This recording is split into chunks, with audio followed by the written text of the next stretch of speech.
Welcome to today's Explainer class. So glad you're here. Now, as 8th graders, you've definitely read your fair share of books with those massive, action-packed main storylines. But today we're going behind the scenes. We're going to dive into how authors build those incredibly rich, realistic stories using the hidden gears of storytelling. I'm talking about subplots and parallel structures. We're going to break down exactly what these tools are, how you can spot them in the wild, and honestly, why they even matter in the first place. But before we crack open any books, I want you to think about your own life for just a second. Have you ever noticed that your life isn't just one single straight-line story happening at a time? I mean, you're not just doing one solitary thing from the moment your alarm goes off to the moment you hit the pillow, right? Exactly. Your life actually has multiple plots happening all at once. Your main overarching plot right now might be, well, passing the 8th grade. But underneath that, you've got school assignments, you've got shifting friendships, social dynamics, maybe a sport you're playing or some cool hobby you're trying to master. All of these things are happening simultaneously, and recognizing that helps you see how they influence each other. Like a super stressful day at school is absolutely going to affect your mood at soccer practice later, right? So, here is our quick roadmap for the lesson today. First, we'll look at life's many plots. Second, we'll unpack subplots. Third, we're exploring parallel structures. Fourth, we'll see what happens when plots intersect. And finally, we'll wrap up by applying all of this to relevant scripture and the godly learner's mind. All right, let's jump right into part 1, the many plots of life and how we recognize these different storylines out in the real world.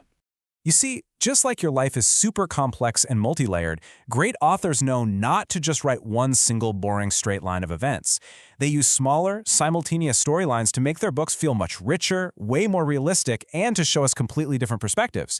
Think about it. If a book only had one single thing happening with zero other character development or side quests, it would feel incredibly flat. Literature reflects life, and life is complex. Which brings us to our second section, where we'll unpack our first specific literary term, the subplot.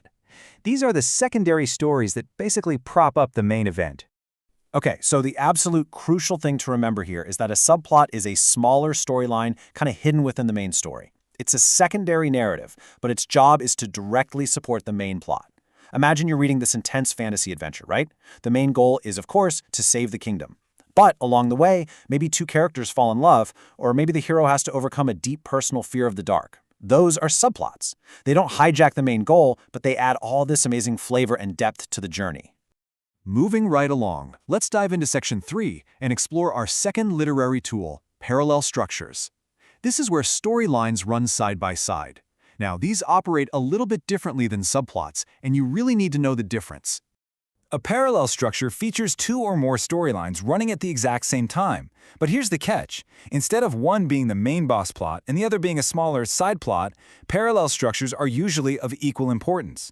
They're running simultaneously, right next to each other, and they're typically connected by a huge overarching theme or some major event that impacts both of those storylines. And honestly, looking at two books you probably already know brilliantly illustrates this difference. Take Harry Potter and the Sorcerer's Stone. The main plot there is clearly about stopping Voldemort.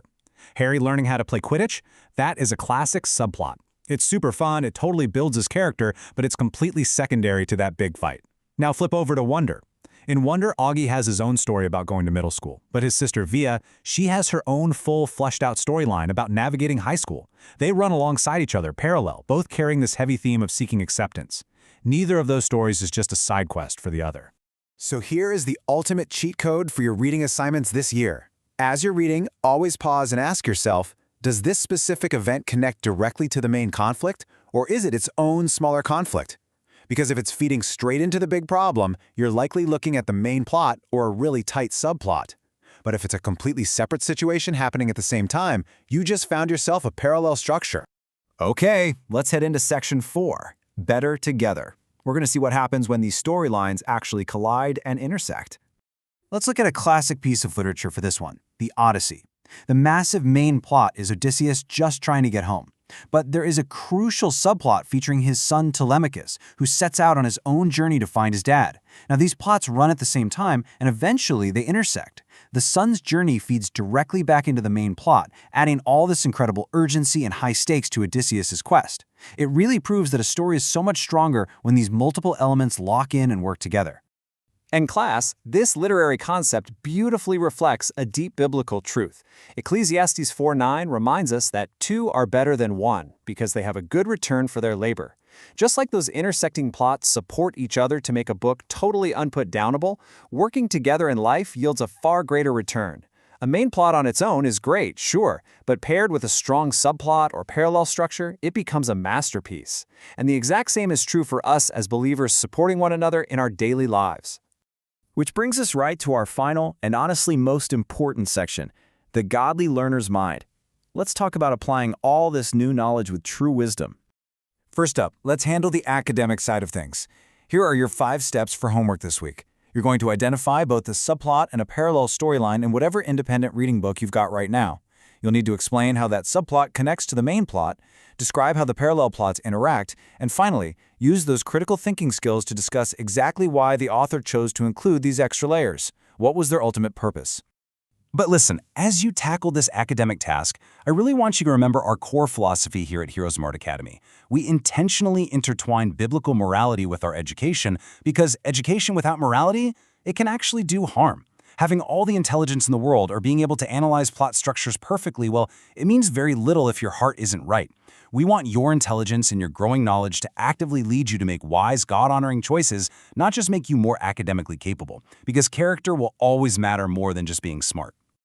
Just as we carefully analyze the complexity of storylines in a novel, we've got to carefully monitor the complexity of our own minds. Romans 8:6-7 teaches us, "For to be carnally minded is death, but to be spiritually minded is life and peace."